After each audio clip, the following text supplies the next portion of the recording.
Well, good morning, and today I am pruning a peach tree. It's right here behind me, and I'm going to let you get up close and personal with some of the cuts that I'm making and talk about the why, because so many questions come in about why certain cuts are made.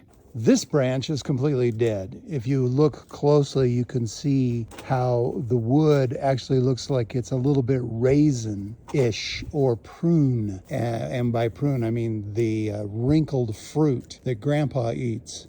So this is dead, and it continues to show me that it's dead. So I'm gonna go all the way back to remove this dead branch to right here. So what is that gonna look like? Well, let's see.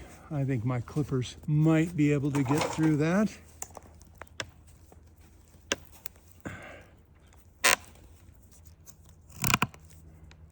This is a good testament to Felco again.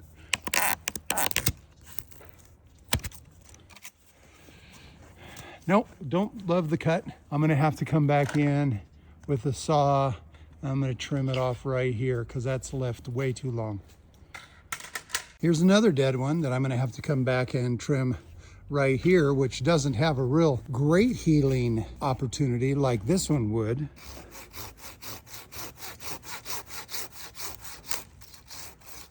Okay, because my first priority here is trimming out the dead wood, and then I'll get to what is living, and we talked a little bit about what is living in one of my previous videos. Let's look at it here. We'll use my blue jacket to show the contrast. The top of last year's growth has that crimson kind of color to it, and on the bottom it has that light greenish yellow color. And those, as I get up higher in the tree, are quite long, and I don't want a whole cornucopia of peaches growing on some branches that can't support that kind of weight. What I'm talking about is, like, come over here and look at where these apples were growing from last year. Look at, there's 3 apples right in the same space. I don't want that. I don't want my fruit touching. And that's something that gets debated, unfortunately, far too often. And there just isn't a reason. You want to allow the fruit to grow and get some good size to it. So that's why we thin them later in the year.